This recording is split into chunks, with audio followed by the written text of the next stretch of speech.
안녕하세요. 책 읽어주는 편안한 엄마입니다. 오늘은 소설가이자 국가인권위원회에서 일하고 있는 젊은 작가 김미나의 나는 나와 산다 중에 몇 개의 이야기를 읽어드리겠습니다. 누구나 혼자인 시대, 자신을 돌보는 혼자들을 위하여.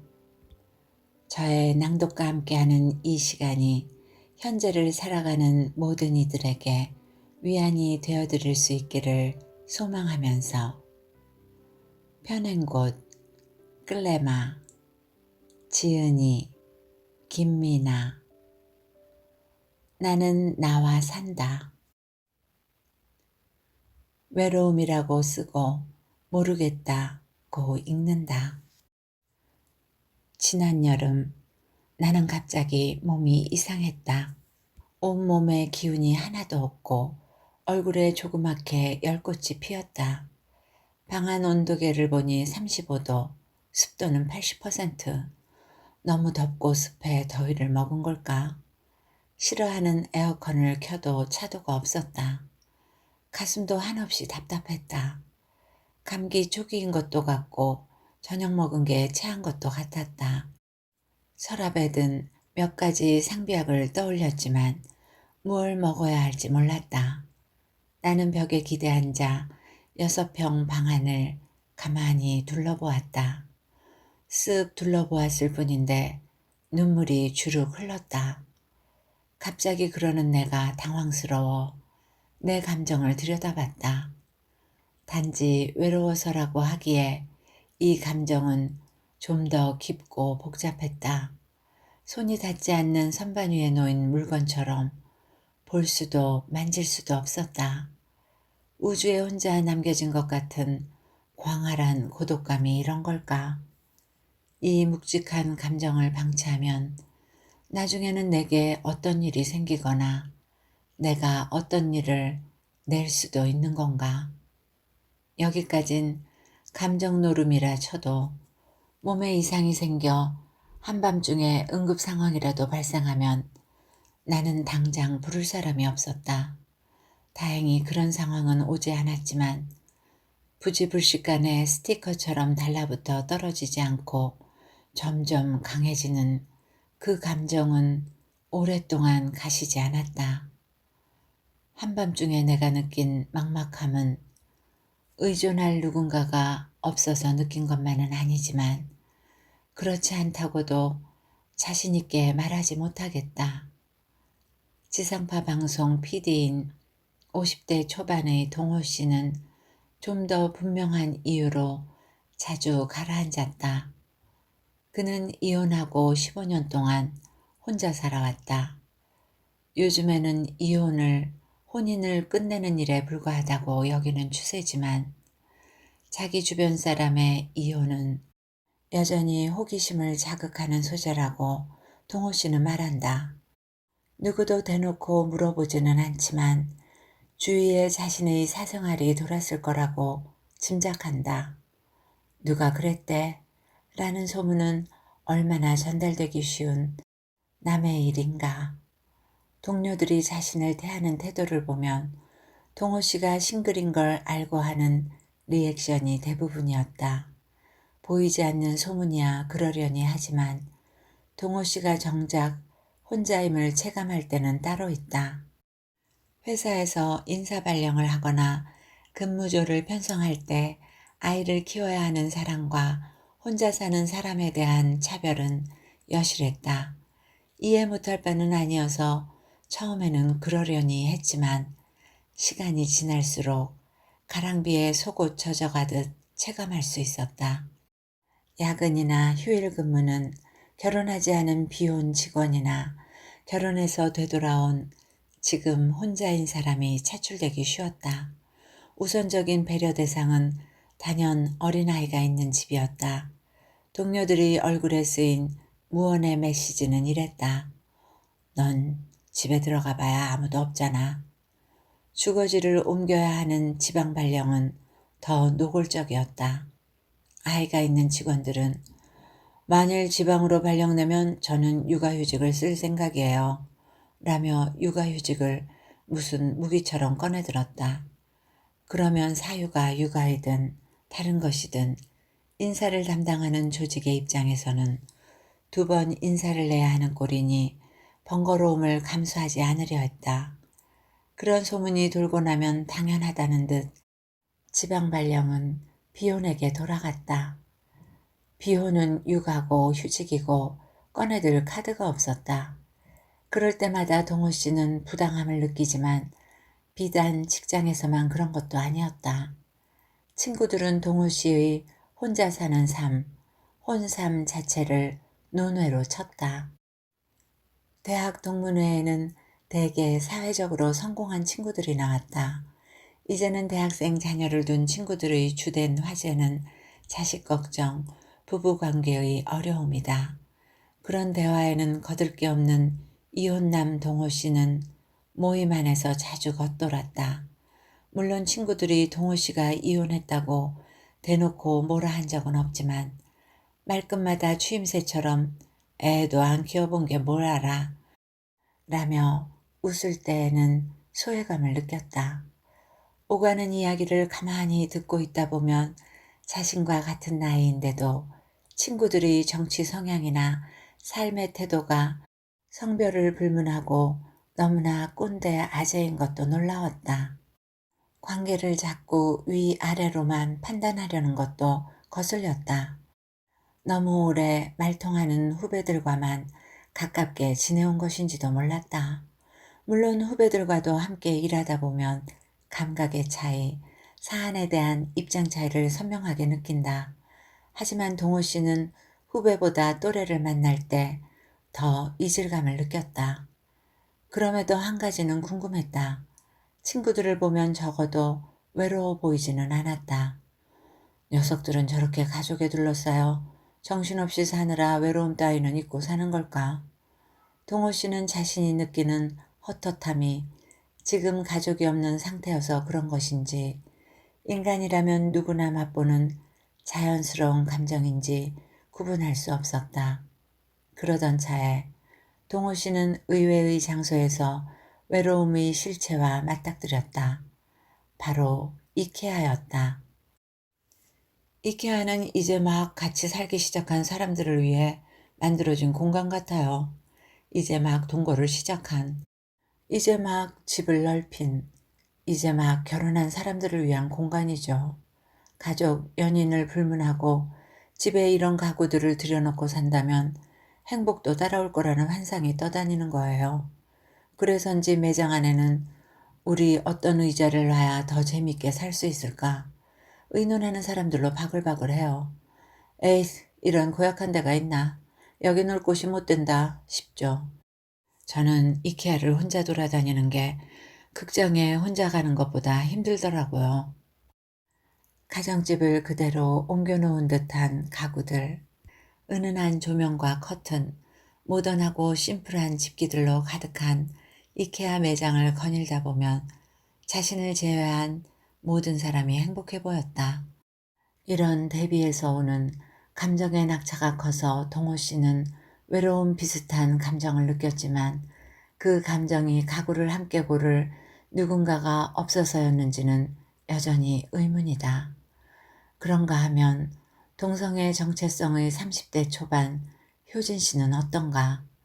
남성이 남성다울 것을 강요하는 맨박스와는 거리가 먼 효진 씨는 서로 어울려 다니며 거칠게 사내짓하는 또래들로 가득한 학교에는 흥미를 느끼지 못했다. 학교가 파하면 혼자 영화 보고 조용히 전시 보는 게 더 즐거웠다. 대부분 혼자였고 혼자가 훨씬 편했다. 친구와 같이 보고 싶은 공연이 있어도 불어 노력해 약속을 잡는 편은 아니고 공연 본 후기를 떠드는 편도 아니다. 혼자서도 충분히 행복하다고 느끼는 효진 씨는 대체로 타인과 뭘 나누고 싶은 욕망이 없다. 다만 효진 씨는 한 번 사는 인생, 사는 동안 솔직하게 살고 싶고 이 모습 이대로 이해받고 싶은 욕망이 있다. 예전에는 자신, 성 정체성을 숨기느라 둘러대길 잘했지만 자주 언제까지 이렇게 살아야 하나 싶은 회의감에 휩싸였다. 거짓말은 지겹고 씁쓸했다. 동성 결혼이 합법이 된다 해도 효진 씨는 혼자 살고 싶다. 동성애자를 혐오하는 이들이 동성애자를 동성연애자라고 부르고 동성애자는 마치 모두 연애와 섹스에 중독된 사람인 양 몰아붙이지만 이야말로 잘못된 정보로 굳어진 통념이다. 효진 씨는 연애에는 통, 소질도 별 관심도 없다. 다만 자신의 모습 그대로를 인정하지 않는 사회에서 막막함과 고립감을 느낄 뿐이다. 동호 씨와 효진 씨처럼 혼자라서 맞닥뜨리는 상황과 감정의 결은 저마다 다를 것이다. 막막할 때 우리는 1인용 구명보트에 몸을 실은 채 망망대해를 떠다니는 사람 같다. 바다 날씨는 변화무쌍에 종잡을 수 없고 우리는 파도에 몸을 맡긴 채 어디론가 떠내려간다. 두려움인지 고립감인지 모를 감정을 수시로 느끼면서 혼자는 자주 홀로사를 염려한다. 여기서 홀로사란 고독사를 말합니다. 어느 날 오후 누군가 치영 씨 집 문을 두드렸다. 그는 치영 씨에게 밥은 잘 먹고 있냐, 연락하는 사람은 있냐고 물었다. 치영 씨를 방문한 이는 구청 직원이었다. 치영 씨는 1인 가구 고독사 방지 차원에서 방문 조사를 벌인다는 기사를 본 것 같은데 그런 조사는 노인들이나 받는 줄 알았지 젊은 자신도 해당하는지 몰랐다고 한다. 그것이 신기하기도 하고 고맙기도 해서 구청 직원에게 저에게까지 와주셔서 고맙습니다. 라고 인사했다. 그러자 구청 직원은 젊은 사람들은 걱정할 필요 없는데 이런 걸 시킨다며 투덜거렸다. 그 말 끝에 두 사람은 어색하게 웃었지만 치영 씨는 그가 떠난 후 처음으로 국가의 존재를 느꼈다고 한다. 치영 씨는 이와 관련해 자신이 경험한 일을 이야기해 주었다. 평소 SNS 활동을 활발히 하던 한 선배가 한동안 카톡에도 트위터에도 보이지 않더니 전화통화도 되지 않았다. 선후배들이 걱정 끝에 자취방 문을 따달라고 주인을 찾아갔지만 주인은 세입자의 프라이버시가 있는데 안 될 말이라고 거절했다. 말이야 맞는 말이지만 선배에게 연락할 다른 방도가 없었기에 치영 씨는 점점 더 불안해졌다. 다행히 다음날 선배의 SNS에 새 글이 떴다. 아무것도 하지 않고 며칠간 집에 누워만 있었다. 는 짧은 메시지가 전부였지만 치영 씨는 비로소 걱정에서 놓여났다. 그리고 이내 생각에 잠겼다. 고독사가 멀리 있지 않구나. 누구라도 겪을 수 있겠구나. 혼자 집에서 비누 밟고 뇌출혈. 일주일 뒤 발견됐으나 급사 추정. 혼자 사는 이라면 이런 헤드라인의 주인공이 자신이 되지 않으리란 법이 있나. 요컨대 혼자 사는 사람은 끄지 않고 나온 보일러를 걱정하는 차원을 넘어 갑작스러운 발병, 급사, 고독사, 무연사를 걱정한다. 그래서일까? 가족과 함께 사는 사람보다 혼자 사는 사람이 죽음에 대한 설계를 훨씬 자주 더 구체적으로 한다. 내가 만난 혼자들은 내가 죽으면 이 사람에게 연락이 갔으면 좋겠다. 내 재산의 절반은 특정인 누구에게 주고 절반은 사회에 환원하겠다. 내가 죽으면 여기에 적힌 사람에게 부고 문자를 보내달라. 같은 바람들을 저마다 마음속에 품고 있었다. 사회는 여전히 죽음을 터부시하지만 혼자 사는 이들이 구체적으로 죽음 이후를 생각하는 이유는 잘 사는 것만큼 잘 죽는 것도 중요하다고 생각하기 때문이다. 누구나 제명에 죽고 싶다 라는 영화가 있다. 명부전을 볼 수는 없으니 제목만 보면 제명에 죽는다는 것이 어디 쉬운 일인가. 사람이 떠나가고 떠나보내는 마지막 풍경은 천편일률적이다. 그 과정은 거의 모두 병원 장례식장에서 이루어진다. 지인의 죽음을 대하는 우리의 자세는 조의금 봉투를 마련하는 것이다. 조의금 상자 안에 봉투를 넣고 상주에게 2번 절한 후 일회용 그릇에 담긴 육개장을 조용히 먹고 장례식장을 나오면 산자의 일상 속에서 사자는 자연스럽게 사라진다. 목숨이 다하는 순간 곁에 가족이 있느냐, 간병인이 있느냐, 아무도 없느냐 차이만 있을 뿐이다. 내 지인의 아버지는 오랜 기간 병원에서 암투병을 해왔다.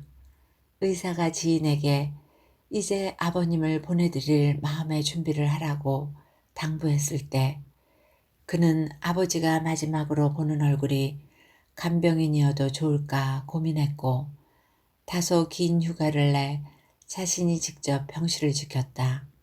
그러나 한 사람의 끝을 달아주는 사람이 식구라는 건 운 좋은 사람의 이야기라고 동호 씨는 말한다. 천천히 죽을 준비를 해야 하는데 아무래도 혼자 죽긴 싫어요.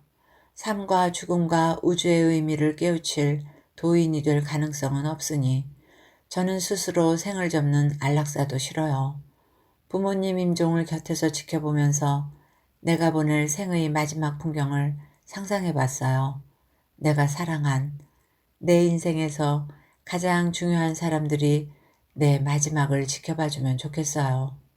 그들이 나에게 감사했고 사랑했다고 말해줘서 내 삶이 헛된 것이 아니었음을 증명받는 것. 나는 그게 최고의 죽음이란 생각이 들어요. 하지만 여전히 혼자니까 돌을 잘 깨우쳐서 더 늦기 전에 스위스에 가야 할 텐데. 웃음. 싱글. 값을 치르라 한다. 구청 공무원인 40대 후반 원희 씨는 가임기가 끝나는 순간 영영 혼자임을 절감했고 묘한 상실감마저 느꼈다. 그런 원희 씨에게 결혼했어요? 라고 대놓고 묻는 사람은 거의 없지만 아이가 몇 살이에요? 혹은 아이가 몇이에요? 라고는 자주 묻는다. 원희 씨가 혼자 산다고 답하면 상대는 무례한 질문을 해서 미안하다고 사과할까?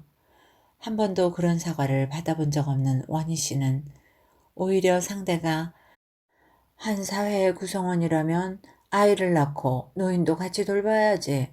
너는 왜 아무것도 안 하고 혼자 살려고 해? 라고 추궁할 것만 같다고 느낀다. 물론 이내 자격지심이라고 생각을 고쳐먹지만 명언가로도 유명한 작가 오스카 와일드는 부유한 독신주의자에게는 무거운 세금을 매겨야 한다. 그렇게 남보다 행복하면 불공평해서 라고 했다. 결혼한 사람은 불행하고 독신은 부럽다는 취지의 유머지만 한국 사회에서는 이 유머가 작동하지 못한다. 오스카 와일드 말대로 결혼이 불행인지는 모르겠지만 내가 만난 1인 생활자들에 따르면 결혼 가구가 싱글보다 경제적으로 유리하다고 말했다. 실제로 결혼만 하면 금방이라도 아이를 낳아 저출생 문제를 해결해 주리라는 기대를 받는 신혼부부들은 주택 분양에서 더 유리한 지원과 혜택을 받는다. 싱글은 사회에 무해, 즉 기여하는 바가 없으니 혜택이 돌아가지 않아도 군말하지 말라는 분위기가 있다. 실제로 근거 없는 우려가 아니다. 2014년 앞으로 몇 년 후에는 싱글세를 매겨야 할지도 모르겠다는 정부 고위 관계자의 말이 보도되며 온라인상에서 뜨거운 논쟁이 일었다. 논란이 커지자 해당 부처인 보건복지부는 해명 자료를 냈다. 현재 저출산 보완 대책을 마련 중이며 결혼, 출산, 양육에 유리한 여건을 조성하기 위한 여러 과제를 검토 중이지만 싱글세 같이 페널티를 부과하는 방안은 전혀 검토하고 있지 않다고. 하지만 해명 자료가 다시 보도되자 기사마다 댓글이 이어졌다. 발언이 고위 관계자의 무의식에서 비롯됐다 해도 애 안 낳을 거면 애 낳은 사람을 위해 세금이라도 더 내라는 본심과 무엇이 다르냐. 생식 능력을 안 쓰면 세금? 국민이 애 낳는 기계인가? 애꿎은 데서 세수를 늘리려 하지 말고 부자 증세나 신경 써라. 이른바 싱글세 부과 논의가 참여정부 시절에도 거론된 적이 있고 당시에도 논란이 됐기 때문이다. 당시 정부는 저출산 대책 재원을 마련할 방안으로 1, 2인 가구에 싱글세를 부과하겠다고 했다가 반대 여론이 거세지자 취소한 전력이 있다. 1인 가구가 빠르게 증가세를 보였음에도 관련 제도는 4인 가구에 맞춰져 있었다. 당시에도 싱글이 결혼을 못하는 이유나 안 하는 이유는 고려하지 않고 국가가 싱글을 기생 독신자, 무임 승차자로 낙인 찍고 공동분담금식의 세원을 손쉽게 마련하려 한다고 비판받았다. 과거의 일만이 아니다. 불과 3년 전에는 정부 산하 연구기관의 연구원이 저출산 대안으로 고학력 여성은 혼인율이 낮으니 불필요한 휴학, 연수, 자격증을 취득한 여성은 채용에 불이익을 줘 결혼시장에 일찍 들어오게 하자고 발언했다. 고학력 여성은 결혼과 육아를 기피할 공산이 크니 오히려 사회 통합에 저해되는 부류라는 인식이 관련 정책을 고민하는 연구자의 생각이라고? 논란과 부끄러움은 독자의 몫이어야 하는가? 사실 싱글세, 독신세라는 항목은 없다. 그럼에도 일종의 무자녀 세금 같은 싱글세의 존재를 비혼들이 체감하는 이유는 결혼해서 아이를 낳은 사람보다 비혼들이 세금을 더 많이 내는 실정이기 때문이다. 싱글세는 없다지만 싱글들은 연말정산에서 싱글세의 위력을 느낀다. 연말정산에서 가장 큰 공제 항목은 인적공제다. 현재까지는 부양자가 있으면 인적공제를 받을 수 있고 세금 공제율, 세금 환급이 크지만 혼자 사는 1인 가구는 상대적으로 환급이 없거나 적다. 이것이 사실상 싱글세 아니냐는 취지의 관련 기사들도 있다. 기혼자들에게 유리한 연말정산 시스템은 출산율을 높이겠다는 정부 정책과도 동떨어져 있다는 비판도 나온다. 정부가 돈 쓸 여력조차 없는 청년들에게 돈을 쓰지 않았다는 이유로 세금을 다시 걷어가는 것은 결혼이나 주택 마련을 위해 필사적으로 저축을 해야 하는 2030 세대의 상황을 전혀 고려하고 있지 않다는 지적이다. 헤럴드 경제 2019년 2월 14일자. 기사의 논조를 종합하면 인적 공제와 자녀 세액 공제가 대놓고 싱글을 차별하진 않더라도 정부가 청년 물정과 동떨어진 정책을 펴고 있다는 것이다. 이에 대한 반박 의견과 우려는 다음과 같다. 정부가 1인 가구 지원을 늘린다면 도리어 1인 가구 증가를 재촉해 가족 해체를 심화시키고 더 심각한 저출산을 초래할 것이다. 내가 만난 혼자들은 아이들을 낳고 키우기 위한 지원을 늘리는 것은 바람직하지만 커플로 살고 있는데도 결혼하지 않았다는 이유로, 짝이 없다는 이유로 1인이 부담하는 세금이 늘어나는 데는 반대했다. 인구의 3분의 1이 싱글인데도 자신이 가족 해체의 주범인 양 자책하게 만드는 현 제도와 정책에 대해 원희 씨는 이렇게 표현했다. 가정도 꾸리지 못한 열등한 사람이니까 돈이라도 좀 더 내야겠어 라고 하는 것 같아요. 저를 부족한 사람으로 느끼게 만들어요. 싱글세라는 게. 영끌 대출로 지은 내 전셋집. 공연 기획자 선영 씨도 첫 독립은 고시원에서 시작했다. 그녀는 대학로 극장에서 가장 가까운 고시원에 무작정 가방만 던져두고 면접을 치렀다. 보증금 없는 월세 22만 원. 그녀는 고시원의 장점부터 말했다. 어차피 밤 10시에나 들어가서 잠만 자는 수준이라 빨리 들어갔다 빨리 나올 수 있고 저렴해서 좋다고 한다. 하지만 이것 빼고는 모두 단점인 곳이 고시원이었다. 선영 씨가 지낸 고시원은 세평 공간에 작은 침대와 침대 위를 비스듬히 가로지르는 책상이 놓여 있었다. 당연하다는 듯 창문은 없었다. 환풍기처럼 생긴 중앙식 에어컨이 있지만 냉기는 나오지 않았다. 밤중에 공동 부엌의 불을 켜면 조그만 콩처럼 생긴 것들이 싹 사라지는 소리가 들렸다. 바퀴벌레 새끼들은 한데 모여 있으면 콩을 뿌려놓은 것처럼 까맣고 작다는 걸 선영 씨는 그때 알았다. 징그러웠지만 발을 한번 쿵 구르면 모두 시야에서 사라졌다. 고향 친구들은 무턱대고 서울행을 감행한 선영 씨에게 용감하다, 실행력 좋다고 했지만 선영 씨 엄마는 어린애가 간만 커서 라고 일갈했다. 선영 씨는 열심히 돈을 모아 보증금 20만 원에 월세 40만 원인 원룸텔로 옮겼다. 일반 고시원과 비슷하지만 공간이 조금 더 넓었다. 역시 돈이 좋았다. 그 방에는 놀랍게도 화장실이 있었다. 나쁘지 않은 조건이라 그곳에선 6개월 정도 머물렀다. 그러다 보증금 500만 원에 월세 40만 원, 방 2개짜리 다세대 가구로 옮겼다. 반지하이긴 해도 창이 크고 원룸텔과 같은 가격이라 3년 정도 살았다. 선영 씨는 이제 다세대 주택 반지하에서 보증금 9천만 원에 월세 10만 원짜리 반전세로 산다. 지상으로 올라가고 싶었지만 선영 씨가 마음에 두었던 동네는 1년 새 집값이 훌쩍 뛰었다.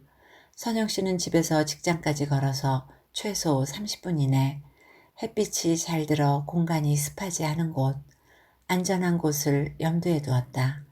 이 조건을 1년 가까이 찾아 헤맸지만 선영 씨가 가진 돈으로는 역시나 반지하를 벗어날 수 없었다. 하지만 내부가 깨끗하고 창이 커서 햇빛이 잘 드는 곳을 기어이 찾아냈다.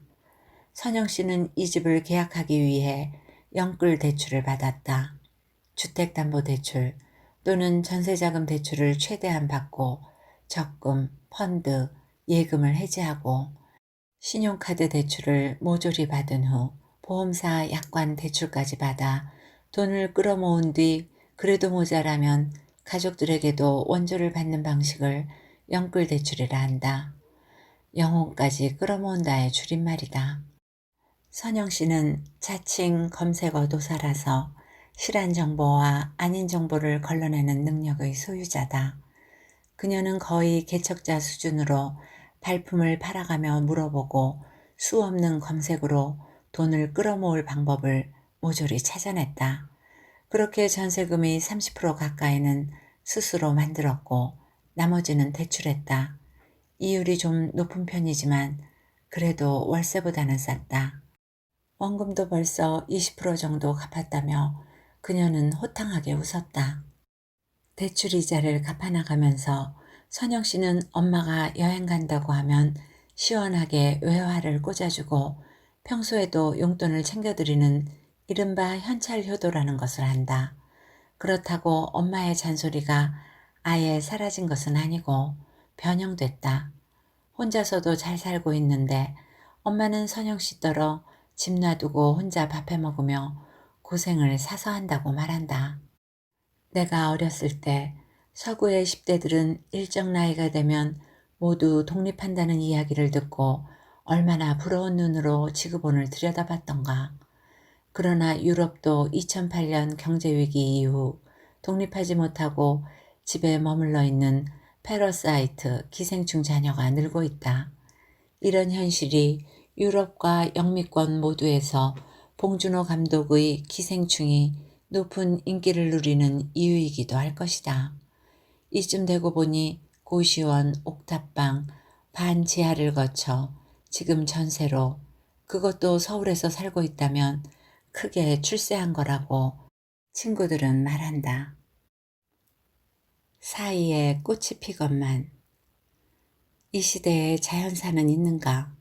사람들은 암에 걸려 죽고 매 맞아 죽고 물에 빠져 죽고 스스로 생을 마감하며 죽고 이제 백신 없는 바이러스로 죽는다.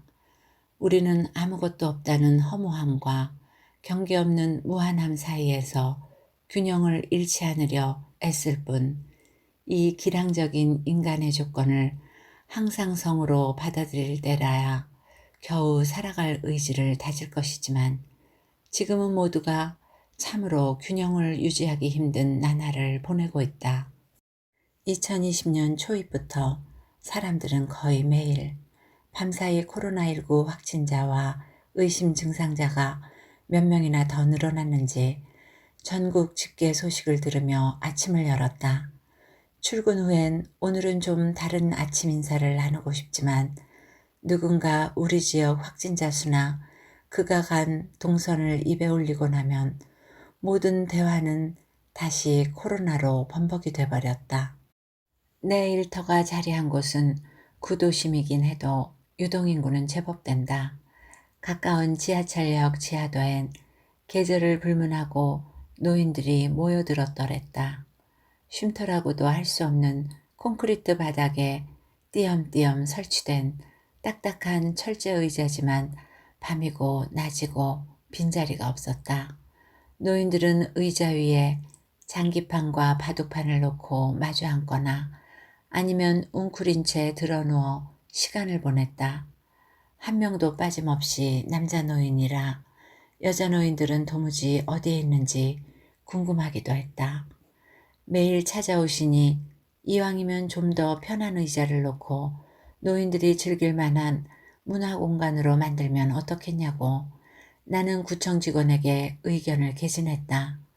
그러나 답변을 받아보기도 전 지하도는 범죄의 현장처럼 접근 금지 띠가 사방으로 둘러쳐졌다. 안내문에는 코로나19 상황으로 무기한 폐쇄합니다. 라고 쓰여 있다. 이제 그 노인들은 모두 있고 싶지 않은 집에만 있는 걸까? 장성한 자식들이 다 도시로 나가고 낡은 초가를 고쳐 혼자 사는 85 김할머니는 칸트가 울고 갈 만큼 규칙적으로 생활한다. 5시에 일어나 세수하고 머리를 만지고 집 근처 밭에 나가본다. 도시 사람들처럼 밭에게 잘 잤느냐고 간지럽게 묻지 않지만 대지의 기운이 어제와 같으면 다행으로 여긴다.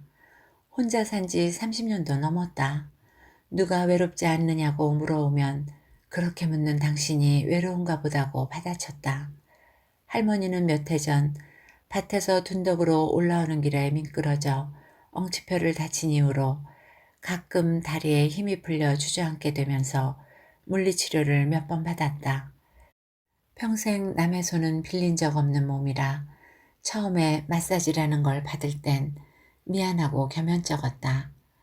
받을 때는 불편한데 집으로 돌아와 가만히 누워있으면 그거 참 시원하구나 싶었다. 막내딸 아이가 병원까지 굳이 가지 말고 일주일에 한두 번 방문하는 요양보호사 제도를 이용하면 번거롭지 않고 편하실 거라고 했다. 김할머니는 그가 누구라도 바쁜 사람을 집으로 오라가라 할 수 있을지 미안함과 걱정이 앞섰기에 됐다, 안 아프다 하고 말았다. 딸은 엄마의 깔끔한 성격을 알기에 한두 번 만나보고 영 불편하면 그때 거절해도 되니 밀어내지만 말고 일단 받아보라고 했다. 할머니는 끝내 못 이기는 척 했지만 그렇게 딸뻘인 50대 후반 요양보호사를 만났다. 할머니와 보호사는 벌써 2계절째 만나고 있다. 이제 할머니는 수요일만 기다린다. 누굴 그렇게 기다려본 적이 있을까 싶게 기다린다. 마사지 때문만은 아니다. 사이사이 얼마나 많은 교감이 흘렀던가. 혼자서는 찬밥에 물 말아 먹는 게 전부였는데 이제는 보호사에게 뜨신 밥을 해주고 싶어 쌀뜨물을 받아 솥에 밥을 안 친다. 지천에 널린 게 나물이어도 할머니 혼자 먹자고 다듬는 건 참으로 귀찮았으나 보호사가 돌나물에 밥 한 그릇을 뚝딱 비우는 걸 보고는 이제는 밭에 나갈 때마다 갖은 풀떼기를 뜯어왔다. 그런 보호사를 못 본 지도 벌써 2달째. 이제 집에는 텔레비전 소리만 난다. 할머니는 코로나 뉴스를 매일 보면서도 저 눈에 보이지도 않는 것이 어떻게 사람을 못 만나게 하는지 신기하다. 할머니도 역병을 모르는 것은 아니다. 홍역은 흔했다. 불주사 맞은 사람은 괜찮았지만 몇몇은 거적대기에 실려나가기도 했다. 그리고 또 무슨 역병이었더라. 산림미천이던 소가 내다 팔아야 했던 돼지가 픽픽 쓰러져 나간 적도 있긴 하다. 동네 남자들은 돌림병이라고도 했지만 죄에 몰살한 건 아닌 걸 보면 그건 또 아니었던 것 같다. 오늘은 읍내에도 나가봤다. 시골 사람들은 별일 없어 보인다. 오로지 뉴스만 난리였다. 할머니는 혹시 몰라 요양원에 전화해 보았다. 요양원 직원은 보호사를 보내지 못하는 건 노인들 면역력이 약해서라고, 다 할머니를 생각해서라고 한다. 나를 생각해서라고? 얼른 이해는 안 되지만 그렇다니, 그러려니 해야겠지. 명절에나 찾아오는 자식들 말고는 동네 사람 왕래가 전부인 마을에 이제 외지인도 얼씬 안 한다. 할머니는 다시 일찍 잠들고 새벽에 깨어나 밭을 한번 둘러보고 집으로 돌아온다. 그리곤 두문 불출한다. 사람들은 우정과 사랑을 말하고 그것은 마치 뜨겁게 타올랐다가 꺼져버리는 운동처럼 이내 사그라든다고 말한다. 그런 우정과 사랑은 사회적 돌봄 관계, 그러니까 할머니와 요양보호사 사이 관계에서는 피어나지 않을 것만 같아서 그렇게나 시스템적일까? 아픈 몸을 살다의 저자 아서 프랭크는 좋은 돌봄은 매뉴얼화 될 수 없다 라고 했다. 할머니와 보호사를 서비스 종사자와 수혜자로 규정하려 해도 두 사람은 두 계절을 규칙적으로 지나오는 동안 그 구체적인 만남 사이에서 무엇인가를 느끼고 보았다. 자주 만나다 보니 어느 순간 누가 누구를 돌본다는 경계도 희미해졌다. 그러나 두 사람의 만남이 언제 다시 시작될지는 아무도 모른다. 읽어드릴 부분은 여기까지입니다. 어떻게 들으셨는지요? 조금은 유익하고 의미 있는 시간이 되셨기를 바라며 이 어려운 팬데믹의 시기가 하루속히 끝날 수 있기를 기원해 봅니다. 오늘도 여러분 모두 건강하고 행복하세요.